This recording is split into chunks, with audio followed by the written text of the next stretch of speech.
कि एक आश्रम है, बहुत से ऋषि मुनि हैं, जहां जल का आहार करने वाले, केवल वायु पीकर रहने वाले, सूखे पत्ते खाकर तपस्या करने वाले। शांति मिली हृदय में संतों के दर्शन से, प्रणाम किया और कहा, महाराज मैं एक पतिव्रता हूं, मेरे पति संकट में है और त्याग करके मुझे पता नहीं कहां चले गए। मैं उनकी दर्शन और प्राप्ति करना चाहती हूं, आप कृपा करो। तो उनका दर्शन भी होंगे, उनका सानिध्य भी मिलेगा, तुम महारानी के पद में पुनः अभिषिक्त होगी। लेकिन समय है अभी, ये समय तुम्हें विपत्ति का धैर्यपूर्वक काटना चाहिए। आशीर्वाद देते हैं कि तुम्हें पुनः राज्य प्राप्त होगा और तुम्हारे पति का तुम्हें सानिध्य मिलेगा, पर समय है अभी। इतने में देखा ना आश्रम है ना कोई ऋषि मुनि, सब अंतर्ध्यान, क्योंकि सब दिव्य महात्मा थे। थोड़ी शांति मिली थी, फिर व्याकुल होकर चली। आगे देखा एक व्यापारियों का दल जा रहा है, पीछे पीछे उनके चली कि शायद ये किसी राज्य या नगर को जाएगा, तो जंगल की यात्रा इनके सहारे काट लेती है। पीछे पीछे जा रही थी। रात्रि में एक जगह सुंदर सरोवर के समीप उनका शिविर लगा, व्यापारियों के दल का, जिसमें घोड़े ऊंटों में ये सब संपत्ति थी। रात्रि में सब शयन कर रहे थे कि भयंकर जंगली हाथियों का दल आया और आक्रमण कर दिया। कुछ उसमें व्यापारी बचे, उन्होंने कहा कोई न कोई ऐसा अमंगलकारी हमारे साथ है जिससे हम सब व्यापारियों में अमंगल हुआ, खोजो। दमयंती जी सबसे अलग लता की ओट में रात्रि काट, उन्होंने सुना, वहां से हटी। मेरा कैसा दुर्भाग्य है कि मैं जिसके साथ होती हूँ वो विपत्ति को प्राप्त हो जाता है। अकेले ही वहां से यात्रा के आगे देखा कुछ वेद पाठी ब्राह्मण जा रहे थे, तो विचार किया है किसी नगर में यजमान के यहां जा रहे होंगे, उनके पीछे पीछे चली। वहां जाकर के ब्राह्मणों ने जब नगर में प्रवेश किया तो उन्मत्त की तरह थी, अपने पति के वियोग से व्याकुल, शरीर मलिन अवस्था को, आधे वस्त्र से शरीर ढके हुए। तो कुछ लोग इन्हें पागल समझकर उपहास करते, कुछ बच्चे ईंट मारते। ऐसे परिस्थिति देखो, जो महारानी पद में उनकी क्या परिस्थिति है। गली में ही भ्रमण कर रही थी कि शायद कोई हमें आश्रय दे दे।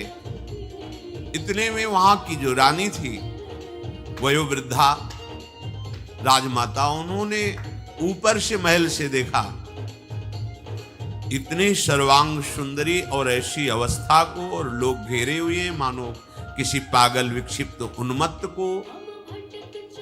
इसका मतलब है ये कोई समय की परिस्थिति में ऐसी दशा को प्राप्त हुई, पर इनमें दैवी संपदा दिखाई देती है। दासी को भेजा, इस युवती को सम्मान पूर्वक महल में लाओ।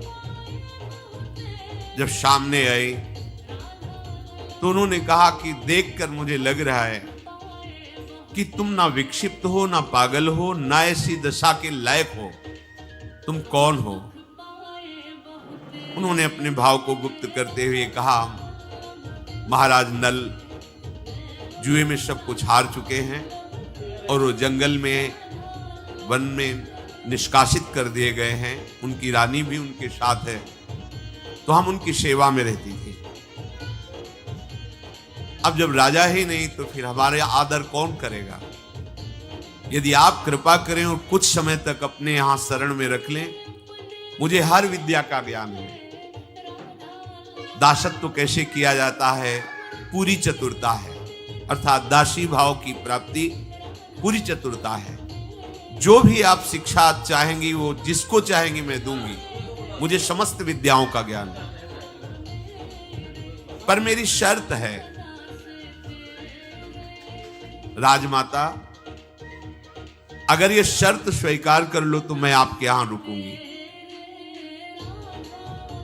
उच्छिष्टम नैव भुंजीयाम न कुर्याम पादधावनम न चाहम पुरुषानन्यान प्रभासेयम कथंचन। मैं कभी किसी का जूठा नहीं खा सकती, क्योंकि मैं पतिव्रता हूं, केवल अपने पति का जूठा। ऐसे ही ये अपना वृंदावन नित्य विहार रस की महिमा है।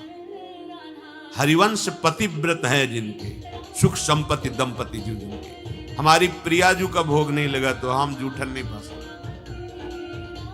यहां किसी भी विधान को नहीं माना जाता, जिस निष्ठा को स्वीकार किया जाता उसी में। दमयंती जी ने कहा, मैं एक पतिव्रता हूं, मुझे कभी किसी का जूठा खाने के लिए प्रेरित ना किया जाए। मैं किसी के चरण नहीं छू सकती, केवल अपने पति का स्पर्श करती हूं। और आप कभी किसी पुरुष से संभाषण करने के लिए आदेश मुझे मत देना, क्योंकि शैरेंद्री दासी पद, अगर ये 3 बातें आपको स्वीकार हैं तो मैं आपके यहां सुखपूर्वक रह सकती हूं। यदि आपके यहां रहने पर किसी पुरुष ने कोई ऐसी चेष्टा की तो आपके द्वारा वो दंडनीय होना चाहिए और मेरी सुरक्षा होनी चाहिए। अगर मैं बात करूंगी तो केवल ब्रह्म ऋषियों से बात करूंगी, वो भी अपने पति की खोज के लिए। ऐसी व्यवस्था में यदि समर्थ हो तो आप स्वीकार करो मुझे। यदि इसके विपरीत बात है तो फिर मैं यहां नहीं रुकूंगी। राजमाता ने कहा, बेटा तुम्हें बिल्कुल चिंता नहीं करनी। ये बातें सुनकर मुझे बहुत सुख हुआ कि मैं एक देवी को स्वीकार करूं। ये साधारण धर्म में नहीं होता, ये असाधारण धर्म है, पातिव्रत धर्म। मैं तुम्हारे सौभाग्य और इस व्रत निष्ठा को देख करके बहुत प्रसन्न हूं। आज से तुम हमारे यहां बेटा की तरह रहो, दासी की तरह नहीं। ये हमारी पुत्री है जिसका नाम सुनंदा है। तुम और सुनंदा मेरे एक समान हो, और सुनंदा तुम इस देवी स्वरूपा युवती को सदैव अपने समान मानकर अपने साथ रखो, ऐसा आदेश किया। सखियों से घिरी हुई सुनंदा ने दमयंती को राजभवन में ले जाकर कहा, स्नान करो और वस्त्र धारण करो। उनका नहीं, जब तक मुझे यह पता नहीं चलेगा मेरे पतिदेव किस अवस्था में है, तब तक मैं ना उपटन लगा सकती हूं, ना श्रृंगार कर सकती हूं, ना कोई नवीन वस्त्र धारण कर सकती हूं। बस आपके यहां रहना है, बस। कैसा समर्पण। इसीलिए गृहस्थ धर्म कोई साधारण धर्म नहीं है। यदि वो धर्म से चला जाए तो सबसे बड़ा धर्म माना जाता है, क्योंकि चाहे जितना कोई विरक्त परमहंस महात्मा हो, भिक्षावृत्ति के लिए उसके दरवाजे जाता है, और वो कैसी भी परिस्थिति हो परिवार को भूखा रख सकता है, लेकिन अतिथि संत को नहीं। देखा गया है, इसलिए महान धर्म है। जितने बड़े बड़े महात्मा प्रकट हुए हैं गृहस्थों के यहां प्रकट हुए हैं। जितने जितने महात्मा तपस्वी भजनानंदी, उनके उदर का भरण पोषण माता पिता की तरह गृहस्थ धर्म से हुआ है। उनका वास, उनकी भोजन व्यवस्था, उनकी वस्त्र व्यवस्था, आए हुए अतिथि की सेवा, और धर्म पूर्वक पूरा का पूरा परिवार मंगल लोकों की प्राप्ति करता। ये गंदी बातें, ये गंदे आचरण, हमारी बुद्धि कलयुग से भ्रष्ट हो गई, इसलिए इसे हम सुख समझते हैं। देखो, मैं श्रृंगार नहीं करूंगी, नवीन वस्त्र आभूषण नहीं धारण करूंगी, मेरे पति का जब तक यह पता नहीं चलता कि वो कैसी परिस्थिति में है। दमयंती की इच्छा के अनुसार ही उनके साथ बर्ताव किया, जैसा आप चाहे। इधर महाराज नल जब दमयंती जी को छोड़कर के आगे बढ़े तो एक गहन जंगल मिला। वहां दावानल लग चुका था। दावानल बांसों की रगड़ से जंगल में आग लग जाती, बड़ी भयंकर आग। वहां से आवाज आ रही थी, पुण्य श्लोक महाराज नल मुझे बचा लीजिए, सिर्फ आप ही बचा सकते हैं, दौड़िए मेरी रक्षा कीजिए।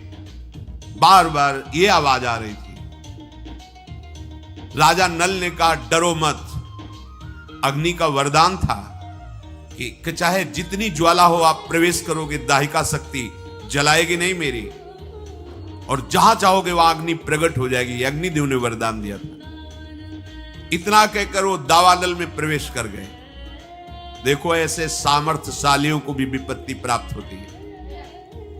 और कहा, डरो मत। अंदर जाकर देखा तो भयंकर नागराज करकोटक कुंडलाकार बैठा हुआ था। नाग ने कांपते हुए कहा, महाराज नल, मेरा परिचय है, मैं सर्पों में श्रेष्ठ करकोटक हूं। सबसे ज्यादा भयंकर विष मेरी जाति में होता है, करकोटक नाग में। मैं देव कोटि का नाग हूं, कोई साधारण नाग नहीं हूं। एक बार नारद जी से मजाक कर दिया था, तो उन्होंने आवेश में आकर मुझे शाप दे दिया और कहा तू स्थावर की तरह एक जगह पड़ा रहे। फिर हमने कहा, हमने तो आपसे उपहास में विनोद किया। संतों से उपहास भी नहीं करना चाहिए, मजाक संतों से। भगवत मार्ग के पति के, वो तुम्हारे मजाक के पात्र नहीं है। जैसे कोई संतों का अपमान, अवहेलना, निंदा करता है तो संत जन तो मुस्कुरा देते हैं,